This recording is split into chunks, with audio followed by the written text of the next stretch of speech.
జాతీయవాద జర్నలిజానికి అసలైన వేదిక నేషనలిస్ట్ హబ్ ని సబ్స్క్రైబ్ చేసుకోండి. నోటిఫికేషన్స్ కోసం బెల్ ఐకాన్ పై క్లిక్ చేయండి. ఫస్ట్ ఈ వారం హాట్ టాపిక్ గా ఉన్న విషయం ఏంటంటే అమెరికాలోని యూనివర్సిటీల్లో విపరీతమైన నిరసనలు చెలరేగుతున్నాయి.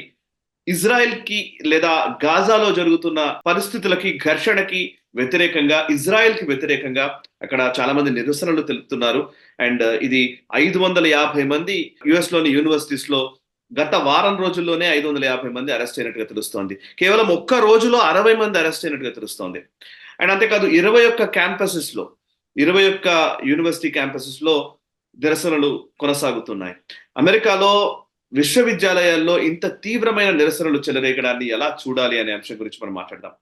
రైట్ గిరిధర్ గారు, యాక్చువల్లీ యూనివర్సిటీస్ లో నుంచే ఈ మేధోపరమైన దాడి, అంటే మేధావుల పేరిట జరుగుతున్నటువంటి దాడి అండ్ అనేక దేశాల్లో, చిన్న చిన్న దేశాల్లో ఒక అస్థిరత క్రియేట్ అవ్వడానికి అమెరికాలోని కొన్ని యూనివర్సిటీసే కారణం అని కూడా చాలా మంది చెప్తూ ఉంటారు. ఈవెన్ క్రిటికల్ థియరీ అని, కల్చరల్ మార్క్సిజం అని, ఇవన్నీ అమెరికాలోని యూనివర్సిటీల్లోనే పుట్టాయి సెకండ్ వరల్డ్ వార్ తర్వాత. సో ఇప్పుడు అదే మన జేఎన్యూలో కావచ్చు, లేకపోతే అలీగఢ్ ముస్లిం యూనివర్సిటీ కావచ్చు, ఇట్లాంటి వాటిల్లో కూడా మన దగ్గర ఈ వేర్పాటువాద భావజాలం కావచ్చు, దేశ వ్యతిరేక భావజాలం కావచ్చు రావడానికి అమెరికాలోనే వాటికి మూలాలు ఉన్నాయనే ఒక చర్చ కూడా నడుస్తోంది. బట్ ఇవాళ అమెరికానే దాన్ని ఫేస్ చేయాల్సిన పరిస్థితి వస్తుందా అనిపిస్తోంది. మీరు దీని గురించి ఒకసారి విశ్లేషిస్తారా? ప్రస్తుతం నిరసనల్ని ఎట్లా చూస్తారు అసలు? సాయి, నిజంగా చూస్తే కనుక అమెరికాలో పెద్ద హిపోక్రసీ అనేది మనం చూస్తున్నాము. సమాజంలో ఒక హిపోక్రసీ ఉన్నది, ఆ దేశ ప్రభుత్వానికి కూడా హిపోక్రసీ ఉన్నది. ఇదే సమాజము గతంలో 9/11 ఘటన జరిగినప్పుడు, వాళ్ళ వరల్డ్ ట్రేడ్ సెంటర్, వాళ్ళ పెంటగన్ మీద దాడులు జరిగినప్పుడు ముస్లిం గడ్డం పెట్టుకున్న ప్రతి ముస్లింని అటాక్ చేశారు వాళ్ళు. అప్పుడు కొంత ఇస్లామోఫోబియా అన్నటువంటి ఒక నెరేటివ్ తీసుకొచ్చి వాళ్ళ మీద దాడి చేస్తే కానీ ఇస్లామోఫోబియా కింద పరిగణించి కొన్ని వర్గాలు దాన్ని ప్రశ్నించినటువంటి విషయం మనకు తెలుసు. మరి ఇస్లామోఫోబియా రియల్ అయితే ఇప్పుడు యాంటీ సెమిటిజం రియల్ కాదా? మనం విజువల్స్ చూస్తున్నాం. జూ మతానికి చెందినటువంటి ప్రొఫెసర్లు వాళ్ళ పనికి వెళ్తుంటే యూనివర్సిటీలో వాళ్ళని రానివ్వకుండా సిబ్బంది అడ్డుకుంటున్నారు. అడ్డుకోవడమే కాదు, వాళ్ళ ఐడి కార్డ్ని డిజేబుల్ చేస్తున్నారు. ఒక హ్యూమన్ వాల్గా అందరూ వాళ్ళు కలిసికట్టుగా నిలబడి ఆ వ్యక్తిని లోపల రానివ్వకుండా అడ్డుకుంటున్నారు. మరి ఇది యాంటీ సెమిటిజం కదా? అతను చేసిన తప్పేంటి? అతను అమెరికనే కదా, ఆ ప్రొఫెసర్ అమెరికనే. కానీ జూ మతానికి చెందినటువంటి వాడు ఒక మతానికి అందువలన మీకున్నటువంటి ఇజ్రాయెల్ వ్యతిరేకత అంతా అతని మీద చూపించి అతన్ని మీరు బయట పెట్టడం ఏంటి? గతంలో ముస్లిమ్స్ పట్ల అటువంటి జరిగితే కనుక ఇస్లామోఫోబియా అని చెప్పారా మీరు? మరి ఇప్పుడు యాంటీ సెమిటిజం గురించి ఏం మాట్లాడతారు మీరు? ఆ సమాజం అంతా కూడా, అక్కడ ఉన్న యూనివర్సిటీస్ అన్ని కూడాను ఈ సో కాల్డ్ కల్చరల్ రెవల్యూషన్ అందామా, లేదా కల్చరల్ క్యాన్సిల్ కల్చర్ అందామా, ఈ వోకిజం అందామా, వీటి యొక్క దాడి ఊబిలో ఇరుక్కొని వాళ్ళు బయటకు రాలేనటువంటి పరిస్థితి చూస్తున్నాం మనం. దాని పర్యవసానమే ఇంతటి ఉధృతమైనటువంటి, విస్తృతమైనటువంటి నిరసనలు అక్కడంతా. వాళ్ళు ఎందుకు చేస్తున్నారో కూడా ఆ పిల్లలకు తెలియనటువంటి పరిస్థితి మనం చూసాం అక్కడ. ఫర్ ఇన్స్టెన్స్ అక్కడ నినాదం ఉంది, river to sea we are Palestine is free అనేటువంటి నినాదం చేస్తున్నారు వాళ్ళు. చాలా మంది వెళ్ళి రిపోర్టర్స్ వాళ్ళని ఏ రివర్ అనేది కానీ వాడు రివర్ పేరు తెలియదు వాళ్ళు. ఏ సీ అంటే కానీ రెడ్ సీ అని చెప్తున్నారు వాళ్ళు. ఏ నదికి సముద్రానికి మధ్యలో ఉన్న ప్రాంతాన్ని పాలెస్టైన్ ఫ్రీ అంటున్నారో తెలియదు. ఫ్రీ పాలెస్టైన్ మాత్రం అరుస్తున్నారు. ఎందుకు అరుస్తున్నారో వాళ్ళకి తెలియదు.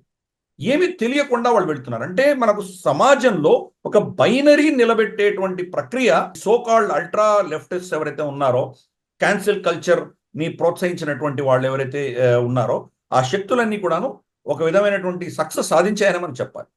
ఈ యొక్క బైనరీలో ఒక పీడితుడు ఉంటాడు, ఒక పీడించబడ్డవాడు ఉంటాడు.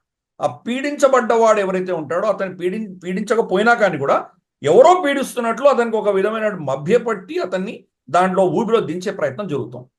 ఇప్పుడు ఇజ్రాయెల్లో గాజాలో జరుగుతోందని అమెరికన్ యూనివర్సిటీకి ఏం సంబంధం? కానీ దాన్ని ఏదో ఒక విధమైనటువంటి నెగటివ్గా పోర్ట్రే చేసి చాలా అన్యాయం అయిపోతున్నట్టు వాళ్ళు చూపిస్తున్నారు.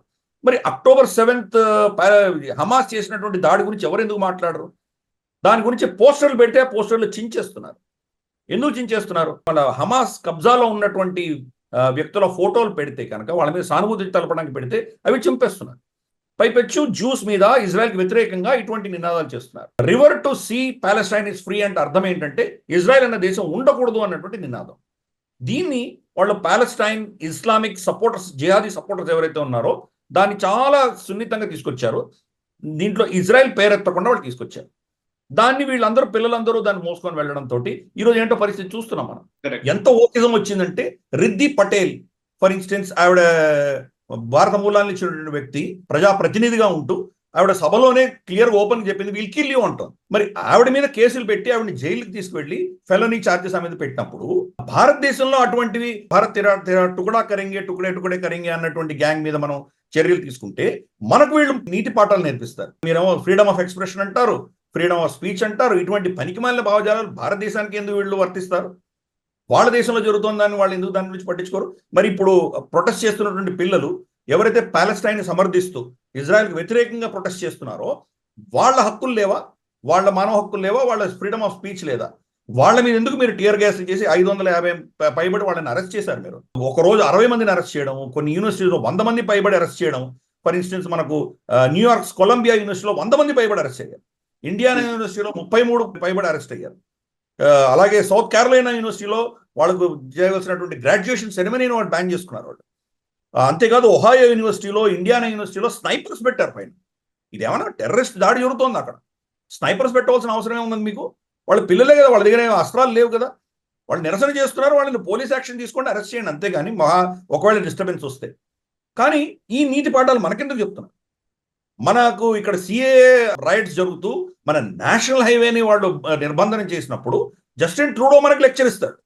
కానీ అదే ఆ దేశంలో జరిగితే కనుక, ట్రక్కర్ స్ట్రైక్ జరిగితే కనుక ఉల్టా వాళ్ళ మీద కఠినమైన చర్యలు తీసుకొని వాళ్ళ బ్యాంక్ అకౌంట్స్ ఫ్రీజ్ చేసి, వాళ్ళ సోషల్ సెక్యూరిటీ, వాళ్ళ ఐడి కార్డును ఫ్రీజ్ చేసి, వాళ్ళ మీద విపరీతమైనటువంటి ఫైన్స్ ఇంపోజ్ చేసినటువంటి వ్యక్తి ఈ రోజు మనకు నీతులు చెప్తున్నారు. వీళ్ళందరూ ఈ వెస్టర్న్ దేశాలన్నీ వాళ్ళ దాకా వస్తే మాత్రం కఠినమైన చర్యలు తీసుకుంటారు, దానికి ఎటువంటి ప్రాబ్లము లేదు.